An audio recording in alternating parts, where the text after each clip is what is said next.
So we're not on live yet, but I'm gonna record this computer, so I have a backup copy of it. Okay. And then I have to do a bunch of weird Facebook stuff. Actually, I have this thing on my computer now that has me pause Facebook every time I open it, so I have to wait a few seconds and breathe. So I did that now. Pause Facebook every time you open it? Yeah, it's a thing called Pause for Freedom Pause, and it has a list of websites. And every time you open one of those websites, it has a screen that says pause for a few seconds, and Okay. then it To has you like pause. breathe. Yeah. Just I thought it would be good for me to like really kind of check in, like, why am I going to Facebook right now? And so I installed it. I Because I like it. mostly find that Okay. I'm just like wait through it. I'm like, oh God, I have to wait through this thing. But anyway, I'm not sure. But it literally says Okay. pause for a few seconds. You're doing amazing. Yeah, great. I mean, it's a nice reminder. Yeah, better than nothing, right? Mm-hmm. Okay.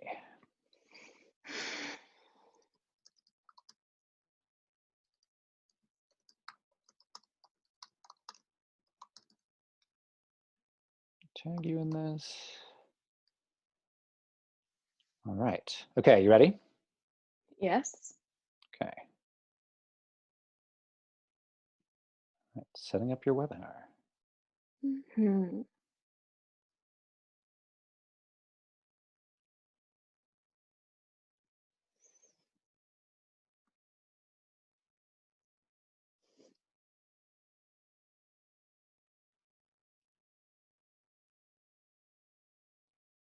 All right. I think we're live.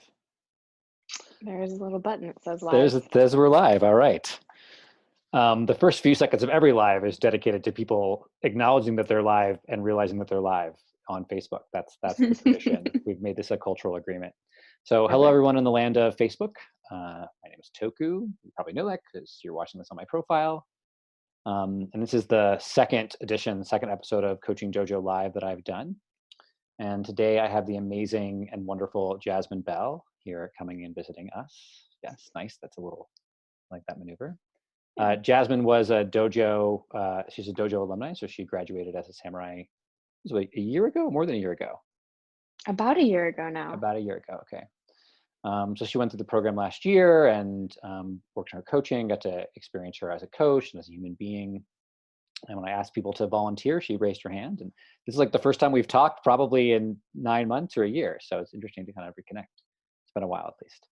Mm-hmm. Um, what I remember about Jasmine's coaching from being in the dojo is that she's very sensitive and very subtle in her work.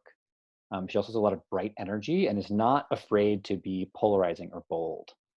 That's something I really appreciate about her. So there's a lot of courage and adventure in Jasmine. She currently lives in Eugene, Oregon, and does a lot of cool stuff there beyond the realm of coaching. And I'm excited to see what she's bringing today. So welcome, Jasmine. Thank you. It's good to Yeah. be here.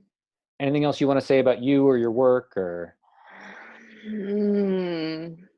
Well, I will say that my work has been transforming. So, where I was doing a lot outside of the realm of coaching and in person, of course, during these times, it's like now it is mostly online and mostly geared towards coaching. And so it has been in this transition recently, and I'm really enjoying and actually rather fascinated and curious and inspired to see how the things are shifting and re-clicking into place. Cool. I love that. Well, we're going to discover a little bit how things are shifting here together today. So Perfect. if you are watching the live, you're welcome to put in comments and ask questions as we go along. I'm going to get them to the end. And if you're watching on the replay, I love it when people say hi, or if you have a question, let me know what part of the session we're going through. So, because I won't know, I won't know where you're talking about. I won't remember what we were saying. So that'd be great. I'd love to start by just being with you for a moment. Would you open to that? Yes. Cool.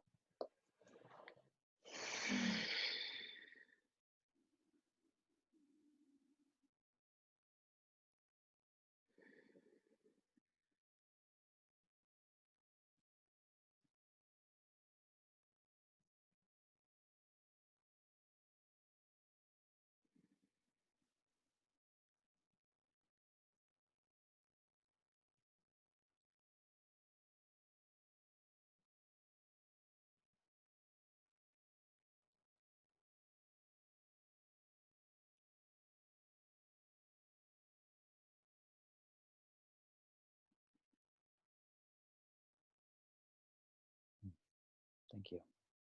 Mhm. So, Jasmine, what do you want to talk about today? Well, the topic that I've landed on that feels like it would be good to dive into today is fear of failure. Hmm. Can I go over a couple of things with you first before we dive into that? I realize I didn't Yes, go over that. please. Yeah, Mhm. so two things. I just want to acknowledge that we're in like a weird coaching setting where like what we're doing is being broadcast to the internet. So just want to acknowledge that that's going on. As much as possible, I'll just treat this like a regular coaching session, but from time to time I may talk to the audience. So I'll let you know that's going to happen, but I just wanted to make sure you're okay to practice in that space. Yes. Cool. I figured, but I just wanted to check in. And then I'm going to take notes as we talk. Mhm. That's mostly to just kind of keep the thoughts out of my head and see them. If at any point that becomes distracting, will you let me know? Yes. Cool. Great. Anything else before we get started?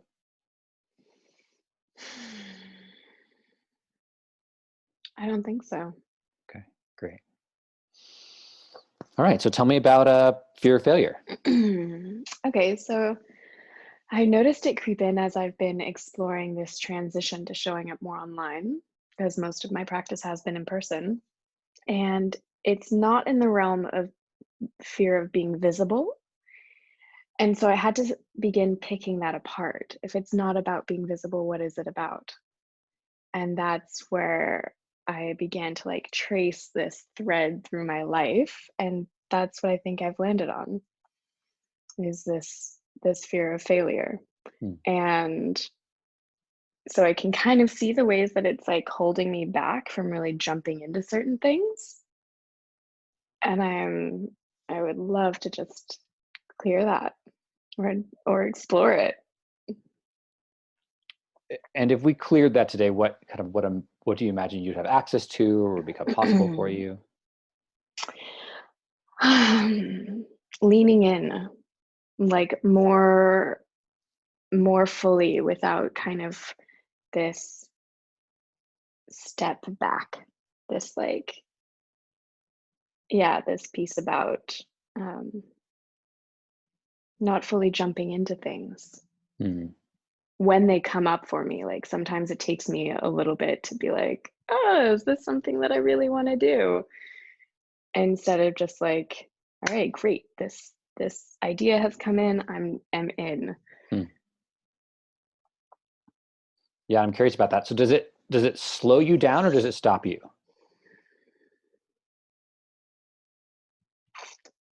That's a fair question. I would say that it generally stunts me. Hmm. Yeah. Like neither slowing me down nor stopping me, but like, okay, great. I'm at this like point of resistance. Like, it's yeah. Yeah, and tell me more about stunting you is a very interesting words. Would like Way to put it. yeah, so what like you're not fully expressed or describe what stunting feels like here. I would say it affects my the way that I follow through. Hmm. So I believe now that we're talking about this, I believe it's one of the things that's led me to be like this, jack of all trades, master of none.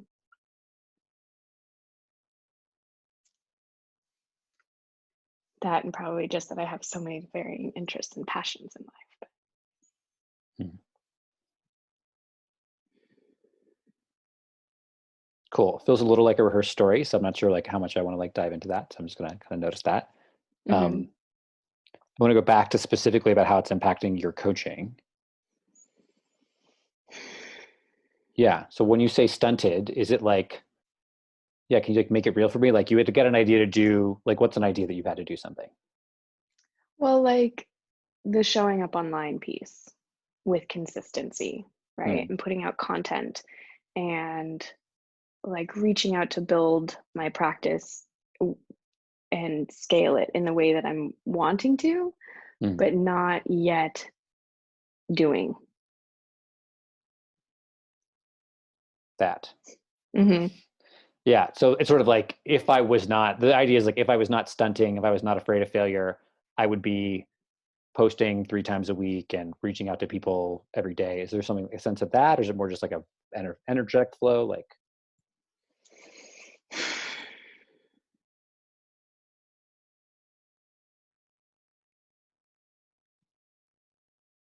It's like the showing up piece.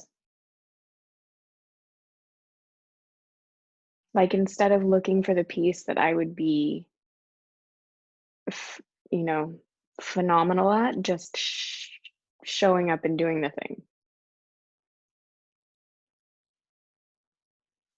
so instead of acting, you notice yourself kind of caught in deliberation. Hmm. Okay. And then again, does the deliberation stop you or slow you down?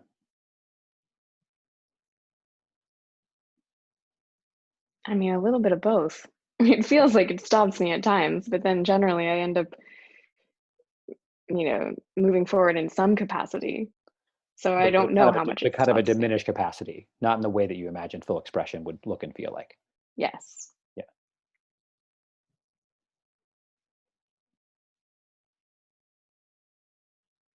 If you had, I don't know why this is coming to me. If you had to move your right arm in a fully expressed way, could you move your right arm in a fully expressed way? Right now? Yeah. Okay. And then show me stunted. Yeah, that was great. Okay, I have a real sense of it now. Right. So Okay. there's just sort of like you wanting it to be this like beautiful, and it's like kind of it's happening, right? It's not stopped, but it's not like fully expressed. Right. Yes. Yeah. Okay, cool. I got it. Thank you for that. That was a good way to be able to express it Yeah, without the words. cool. Can I talk to the audience for just a second? Yes. Yeah, so a couple things I was tracking with Jasmine is Jasmine talks with her hands a lot, and she also moves. She's like kind of constantly in movement. So I had a sense of like, oh, okay, having Jasmine access this through her body might be really helpful. So that's why I chose to do that. Back to you, Jasmine. Brilliant. I Um, appreciate that. yeah, you're welcome. Um, so you have it a little bit that if you weren't afraid of failure, you would be fully expressed. Yes.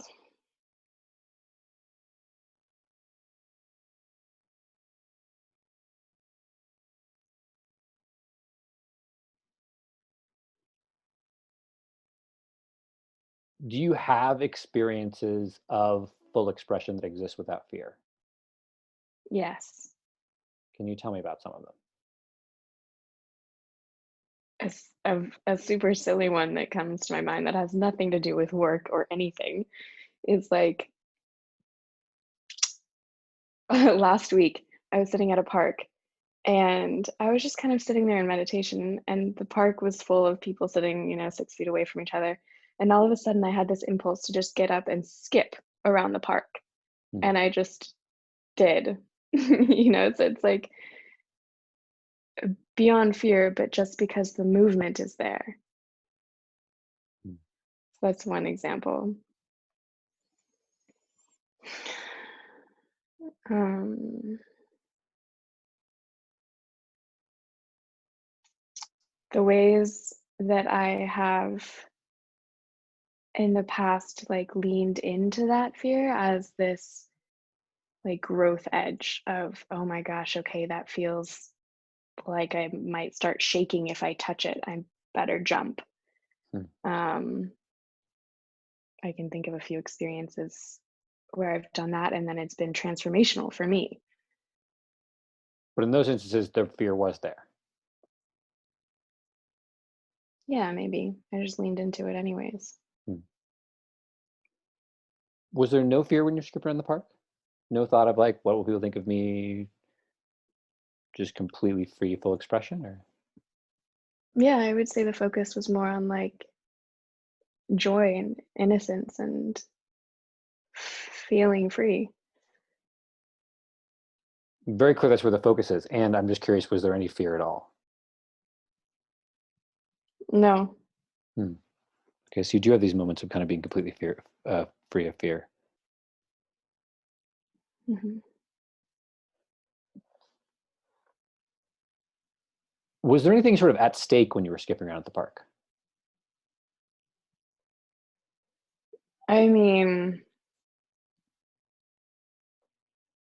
if I think about it in like a terms of not something that feels totally true for me, it's like what other people think. Right. But that wasn't alive for you at all. Mm-mm. Hmm.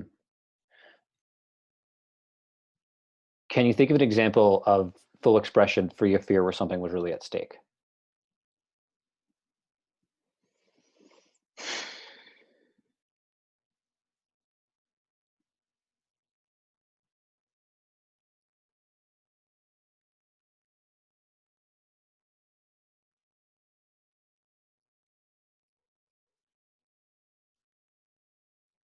Not off the top of my head. Okay. What's at stake for you with your coaching business? Mm. Feeling inadequate. Hmm. Hmm. I just felt that one like in me. I was Hmm. like, oh yeah, I got that one too. Hmm. Can you say more about feeling inadequate? Mm.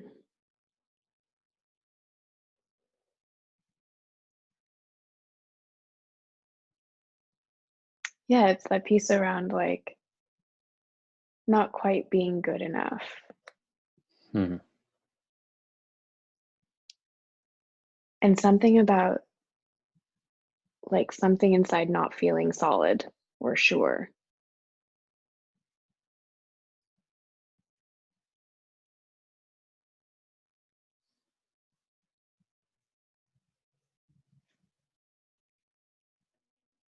Did you feel solid when you were skipping around the park?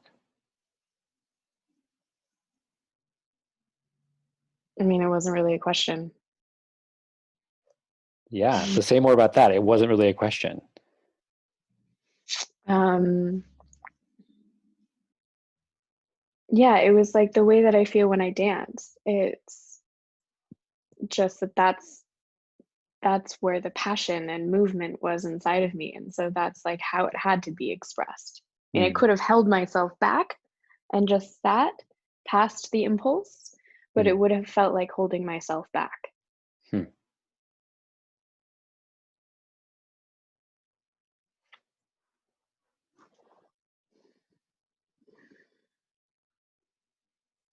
Tell me about not quite being good enough. It's like really close to being good enough, which is very interesting. You're sort of like just, it's like like 10 feet from the finish line, falling flat on your face and dying. It's like what, yeah, tell me about that.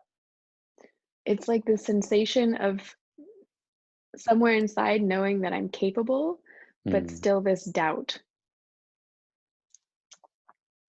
And you have it that there shouldn't be the doubt. Or if there wasn't the doubt, what then?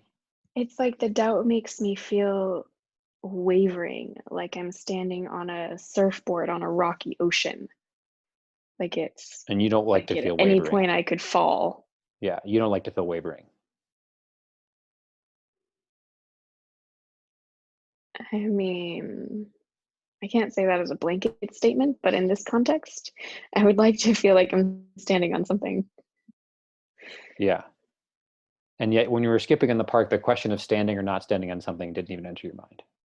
Correct. Yeah. What is it that you want to be standing on Trust. in Trust or in knowing exactly, like knowing where I am or why I'm moving.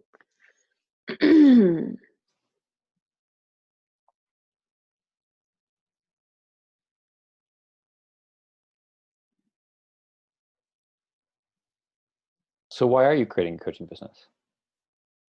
This is a good question.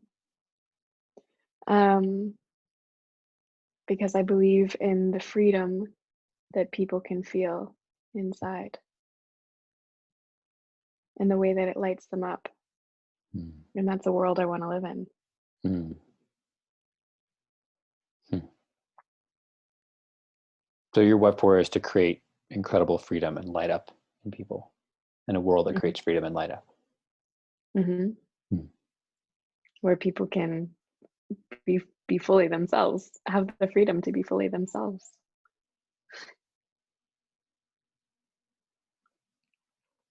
Is there any fear in that world?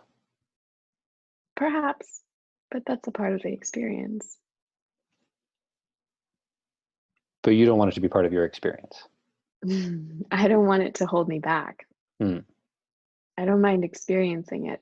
It's when it holds me back. So, yeah, help me understand the distinction between experiencing fear and fear holding you back.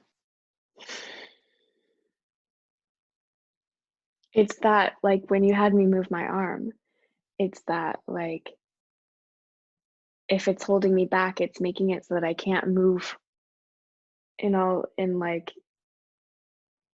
in a full way. Hmm. I can feel it, but still give myself the space to move. Hmm.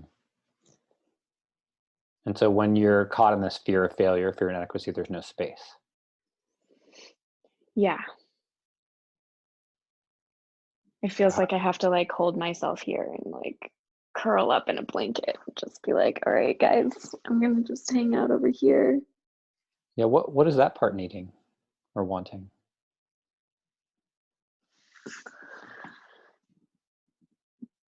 Well, the first thing that comes to my mind is to know that I'm always held.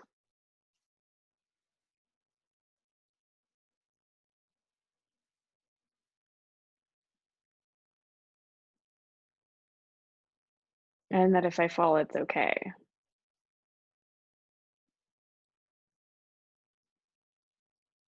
So what part of you drops which part of you when you fail?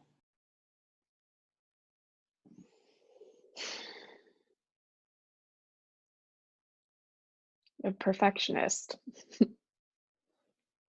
The perfectionist, and what part of you does the perfectionist drop? a part that's human, the part that's, like, trying the things to experience them.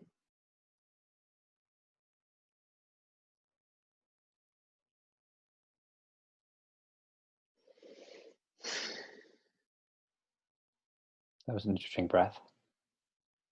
Mhm.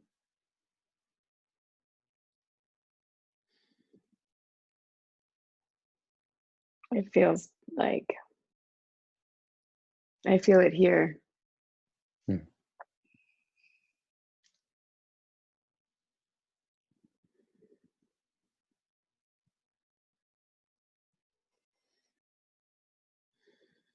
What is that energy saying?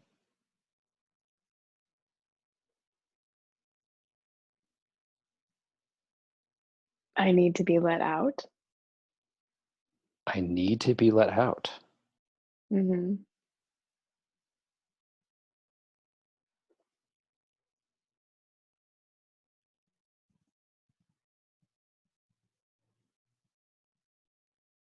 Say more than that? Ah.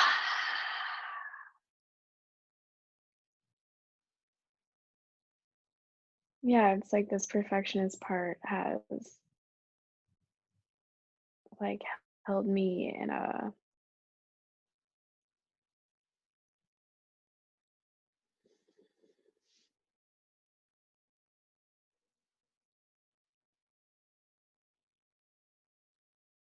box, and it's like that part of me that wants to be able to have the space to try things, even if it is, like, scary or coming up against fear, is, like, has this arm up that's, like, reaching, like, "But Let me out, but I want but to let me out." Yeah. skip around the park. I want to write on Facebook and hmm. Mhm. Yeah, it's like it's pretty young piece. Hmm. Ooh, something about, like, trusting that people will still be there. I'm not sure exactly how that ties in, but that's what just came up.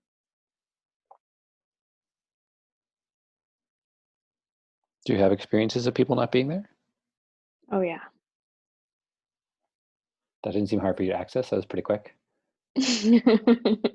Yeah, well, I'm familiar with that story in my history. Yeah. Hmm.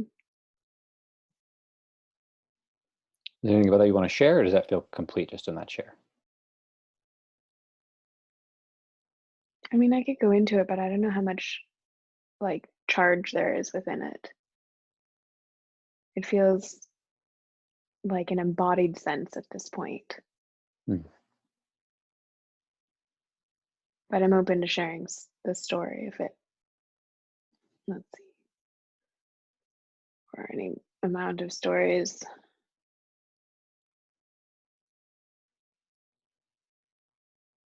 It's okay. The one that comes up is this piece around. So I used to be a pilot, and when I decided to stop flying, the majority of my family told me how much respect they lost for Hmm. me. And not only that, like I remember how much respect I lost for myself. Hmm. There is charge in it. I can feel it. Hmm. And so it's that piece. It's like, what if I choose not to follow through? What if, yeah. Hmm. And also then like the times that family would turn their back because I wasn't good enough to be a part of the family. Hmm.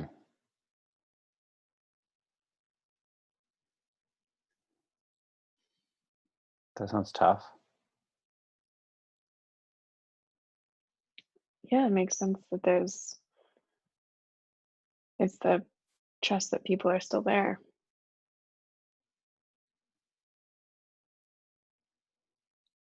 What had you stop being a pilot? I decided I needed to work with healing in some capacity.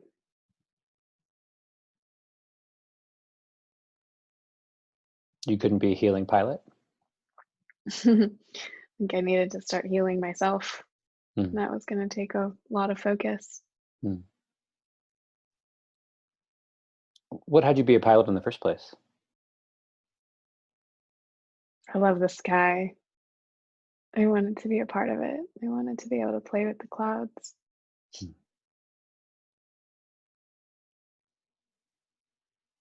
and to and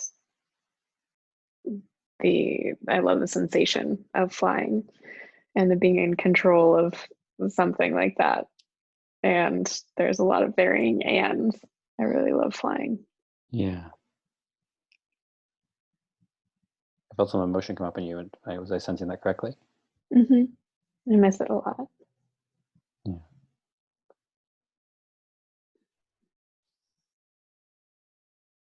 So you felt like you had to come down in order to heal. Hmm. Yeah, I felt like I had to let go. Let go of.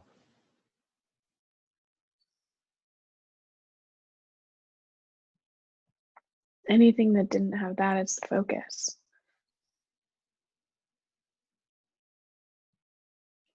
Hmm.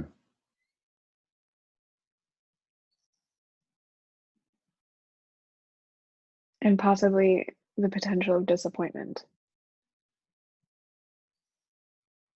You had to let go of the potential disappointment Hmm. so you could put all your attention on healing. Yeah. Hmm. Hmm. Hmm.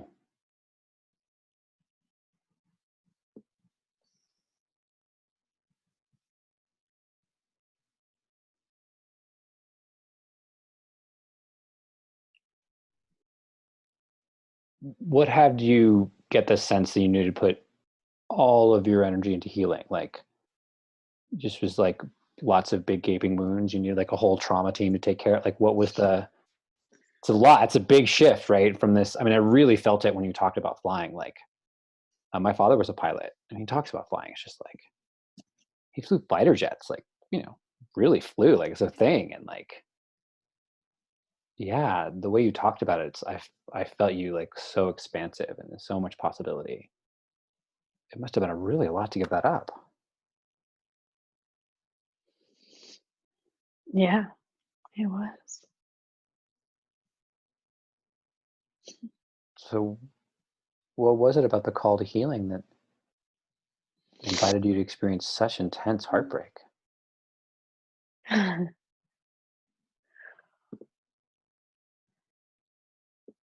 word dedication is what comes to my mind, Hmm. but I don't really know what that lands on. Dedication is something more, to believing that there is like another way to live inside of myself.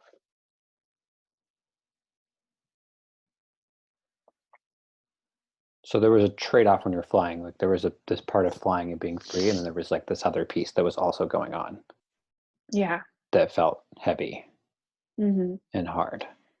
Yeah, like the expression of flying was freedom, but there was something within me that didn't feel free. Mm.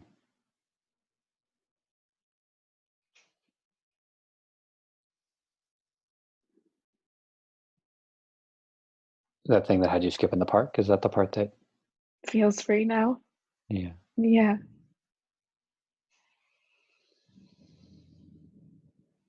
And yet you can't take off again. No.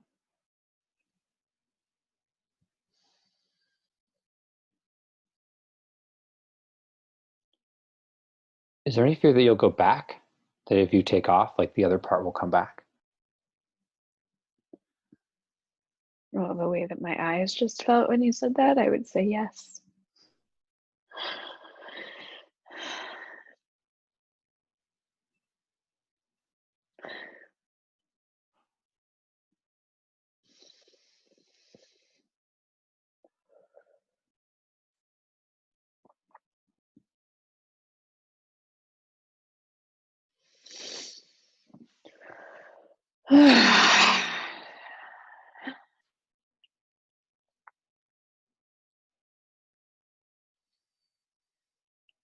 That felt good. What was that? There's something moving through. I don't Hmm, know exactly what, but it's okay. like something landing. Hmm.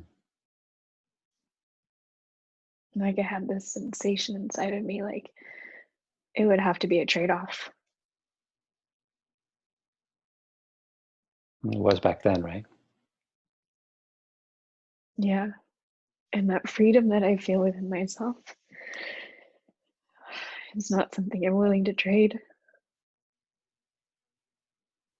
Hmm.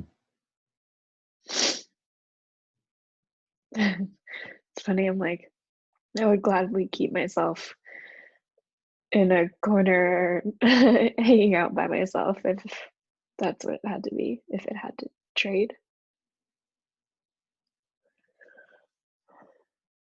And that's not what's calling to you. I don't believe that it has to be that way. It's not actually what you're committed to creating either. Right.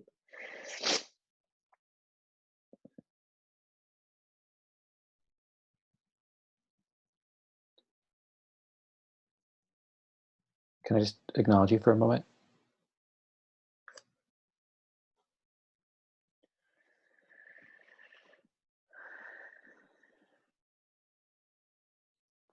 It takes tremendous courage to give up something that you love so much.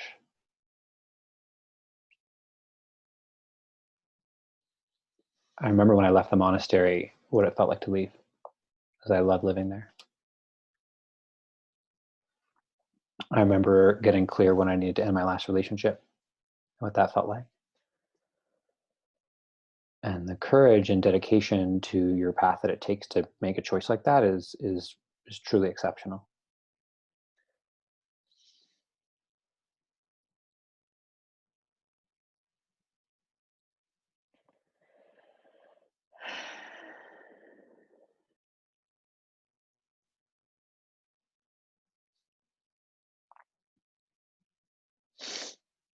Thank you. That was a good reminder. Yeah.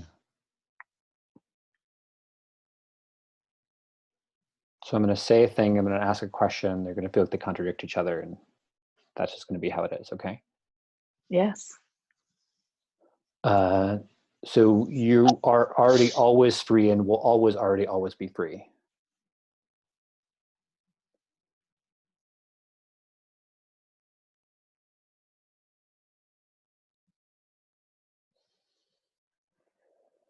What would it take for you to free your fear and your perfectionism?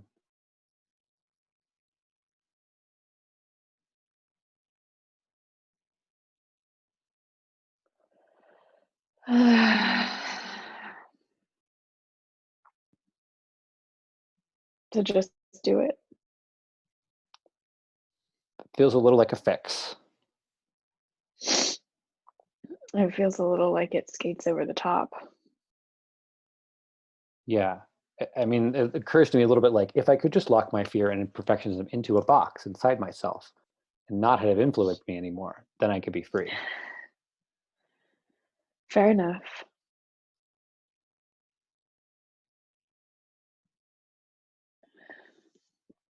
There's something about acknowledging those parts that, like in my heart. I don't know if it's those parts necessarily, though. Like the fearful parts.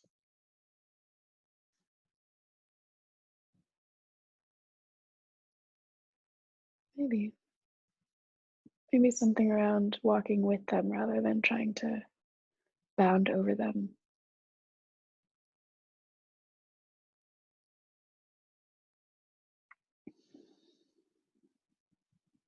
Maybe something around acknowledging what I have given up or walked away from or turned away from in order to be where I am.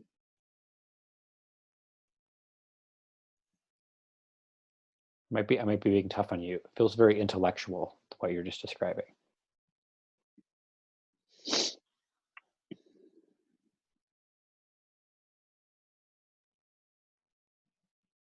It's like it was more of a narration of what I was seeing inside. Okay. But if you can see something that I'm not seeing, I'm totally open to hearing it.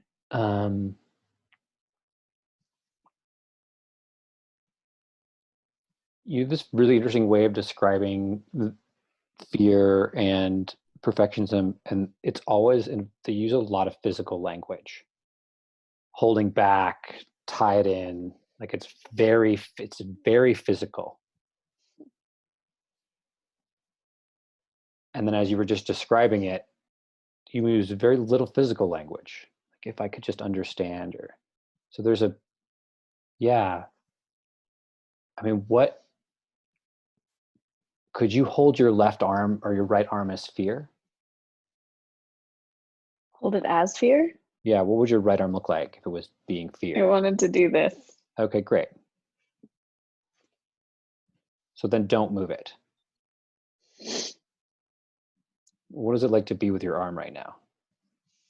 I just like steeled myself inside. I'm like, all right, don't move it, I won't. Oh, okay, interesting. Uh-huh. Does that feel good?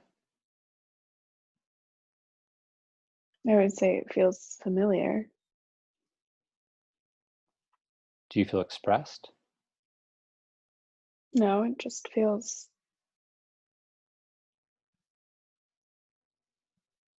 I don't, the numb. Yeah.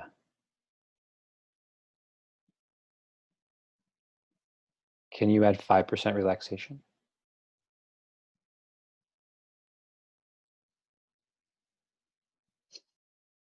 Is that what you meant?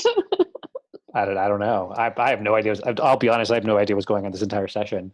I'm just Great. I'm discovering it with you every moment. Okay. What was it like to add 5% relaxation? I mean, it brought in an element of curiosity or like playfulness. Like, oh, okay, what would that look like? Hmm.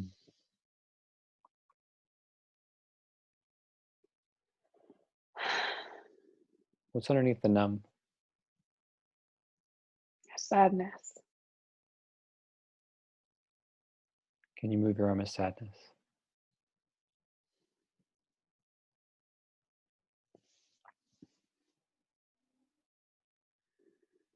That was a bit awkward. Looks like heart, no. Stomach. Put your arm back into fear and try that again. Really feel the sadness. Don't move your arm until you really feel it. And then when you really feel it, move your arm.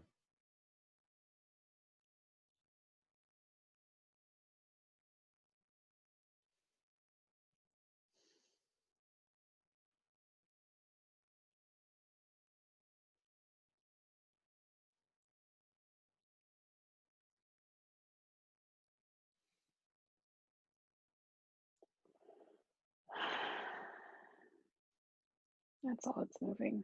Hmm. What was going on as you were moving your arm or trying to move your arm? It was kind of like I was watching it. Was wondering if it was going to like, straighten out in front of me as like this stop motion. Like Hmm. seemed like that's where it was headed, and then it stopped. Hmm.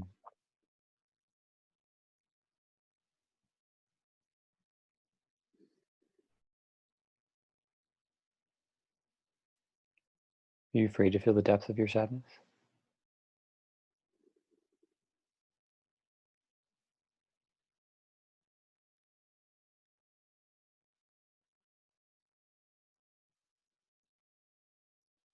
I don't think so, but it's almost as though like there's this piece that I can't even touch. Hmm.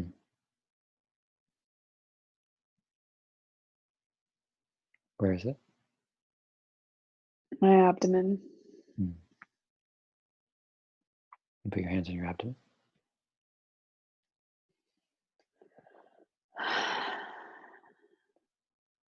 I want to be really clear. We're not going to open this all up because I don't hmm know. I don't know what's in there. I don't know what's going to happen.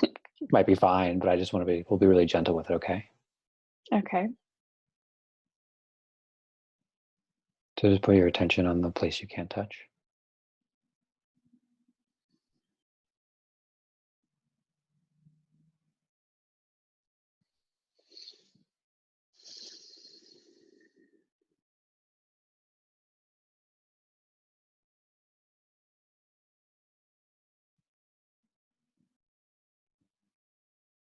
It feels full circle.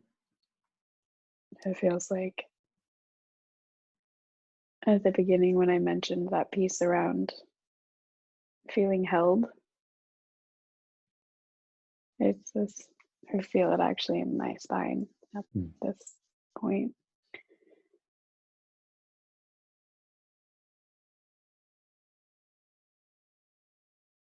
What's full circle about it? I felt like it came back to this piece around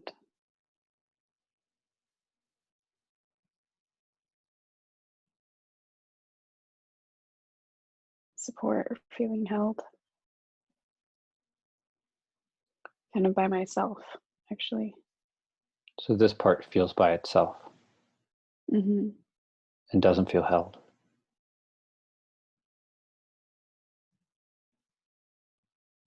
hmm and can't be held because you can't touch it.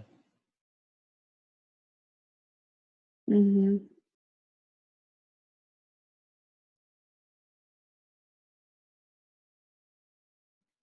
What's the smile about?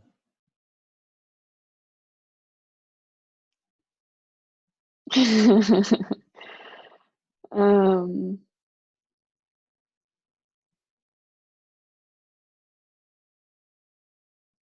I've been working on reintegrating all of these pieces, and recently this piece around flying has come up just like last week.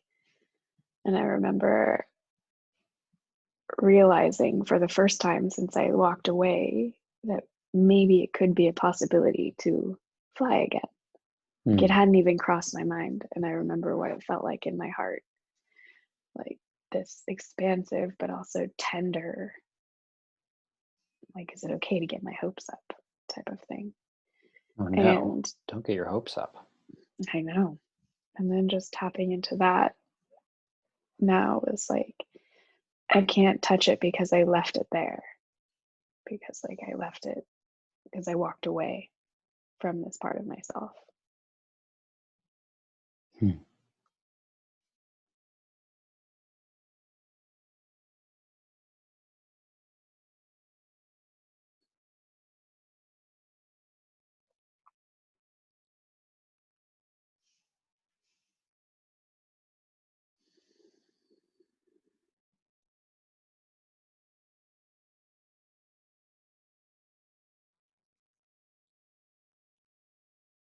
Oh no, my throat is burning, which is kind of funny. I don't know why. If somebody else's throat was burning, why would you guess it was burning? But there's something that needs to be said or expressed or something that's reopening. Take a moment and see if you can express it to yourself. You don't have to say it out loud now or ever. Never tell anybody if you don't want to.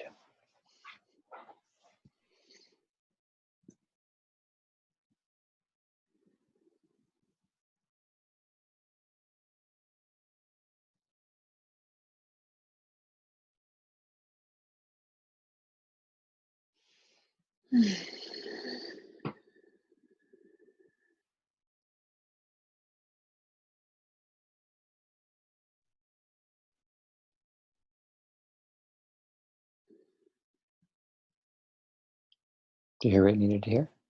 Mm-hmm.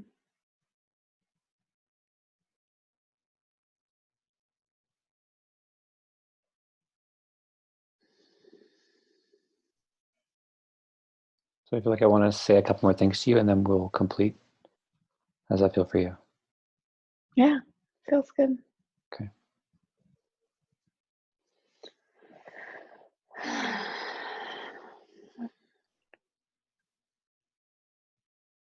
I I assert that when you flew, you sought freedom on top of being trapped or in suffering.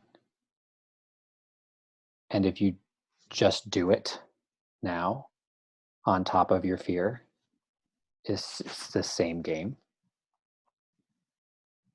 And I get that. I mean, it's like, I wish I could just get in the plane and fly. I wish I could just have this easy, immediate access to the experience I want to have without actually having to create it for myself. So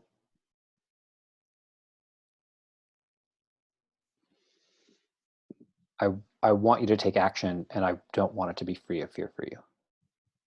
Mm-hmm. Because I assure for you the people that so desperately need to hear your message will be full of fear and trembling.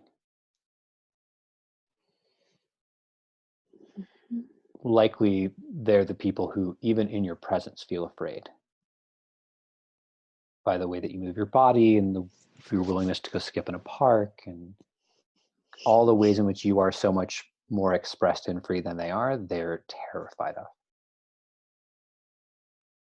That Mm-hmm. resonate? You're kind of nodding there. Yeah, Yeah. it does resonate. And so your grace and your own fear offers them a kind of liberation. Mm-hmm. Mm-hmm. And the challenge for you is to discern what amount of tenderness is required and what amount of fierce grace is required. Mm-hmm. Because at some point you have to go, okay, little baby bird. Yeah. Yeah. But doing it the old way of just get on the plane and fly, even if I feel like shit and I'm doing it from, just because to get the experience. Yeah, this is not what you're committed to anymore. Right. Mm-hmm.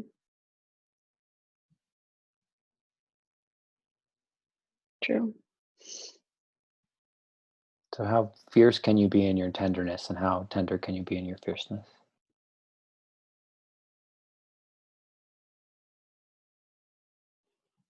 I'm like, a lot. Yeah. Yeah. Uh-huh. Yeah. There's one more thing I want to say. Um, I guess I would also assert that you have a very feminine essence. Does that Mhm. feel true for you? Mhm. Yeah. So my friend Adam wrote this beautiful post that the feminine comes first. So you have to bring flow and energy and essence. And then once the feminine is in the space, that's when you need to bring in the masculine. Mhm. And so a little bit for you around kind of more structurally around posting and things like that. For you, bringing your feminine into the space is really important. And then you do need to bring some structure, right? Right. But don't, a little bit of the tendency is to, in the face of fear, which is an aspect of your own feminine, to try to put structure in to like force the feminine to do something. That won't work. Don't do that. Mhm. Yeah. And you do need some masculine, or you have what you want very consistently in progress. Like you need the masculine for that, yours or someone else's or something. Like the structure is important, Mhm. but your feminine really has to come first. You got to feel it. You got to feel the expression of it. You got to feel it in your body. Like it's got to be fully there. And then from that place, okay, how do I bring in the masculine so I can be consistent? That Mhm. feminine has to come first for you. Super important. Mhm. Agreed. Yeah. I'm going to acknowledge you to close, but do you need anything else?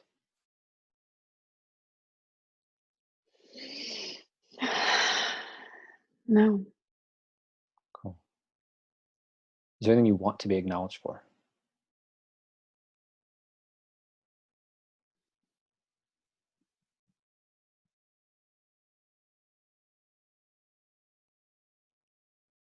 Well, I'd love to hear whatever you come up with. And there's a piece around like how much work it has been and taken to bring me to where I am now. Yeah. Yeah. Good. That's an easy one.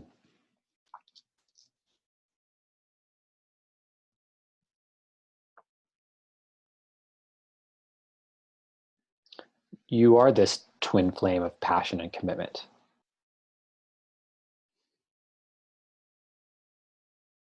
And you've really seen through your commitment a lot, right? That leaving flying was a long time ago. And you've carried on through your work in a really incredible way. And more than just like doing it, because that could become its own sort of like joyless slog. You continually bring your heart and your movement, your femininity, your radiance, your passion, your joy. Like you just keep pouring yourself into it again and again. It's like a bottomless glass of commitment that's constantly being filled by your endless flow. And you've poured a lot of water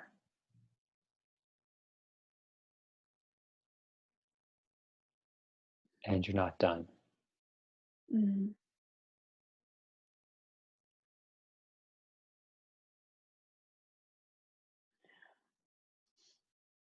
And then I'd love to acknowledge you for just how in your body you are. Mm.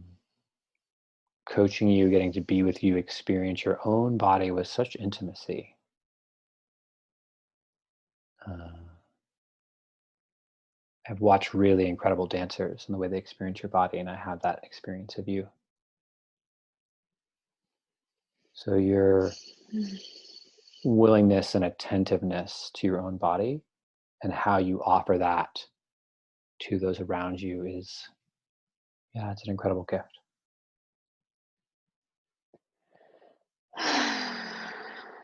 Mm. That feels good to hear. Yeah, Thank you. you're welcome. I'm going to talk to the audience for a minute, okay? Mhm. Yeah. Um, I think the thing I want to speak to the most is this piece at the end where Jasmine wanted to say something or had a desire to say something, and I have no idea what she said to herself, right? And so sometimes as a coach, I'm being guided by the model that's in my head as a, this point and this point and this point. And sometimes as coach, I'm being guided by whatever experience the client is having. And I'm just sort of like noticing like, is stuff shifting in there? Even stuff that I don't totally understand. And this session was much more of the latter. Like I'm not sure I could, there's some points I could identify as like pieces of things like, oh yeah, this was this work we did on this. But a lot of it was, am I present to Jasmine having experience of things shifting inside of her? And so I just kept following like what might need to shift here and suggesting and inviting and then just seeing if she shifted. And I have no idea what realization she had. And I fully trust that whatever experience she had is an experience that will cause her to move on to what's next. And so there is a realm of coaching at its sort of most pure form where you as coach don't need to know anything about the client or the experience they're having. And I would encourage you, if you discover that you always need to have a pin in everything and have everything locked down and everything structured and organized, how it's holding you back from your ability to coach. And really noticing, what does the person in front of you, what do they need? What process would what process are they inviting and guiding? And how can you lead in the midst of their process, even if you don't totally know what exactly is happening? Yeah, that's all I have to say. Thank you again, Jasmine. I'll be on next week at the same time, coaching the amazing David Medina. So if you want to come check us out next week, and if anybody has questions, thoughts, or comments, please put them in the comments below. And with that, I All will right. end the live. Thank you, Toku. Thank you. Okay, we are not live anymore.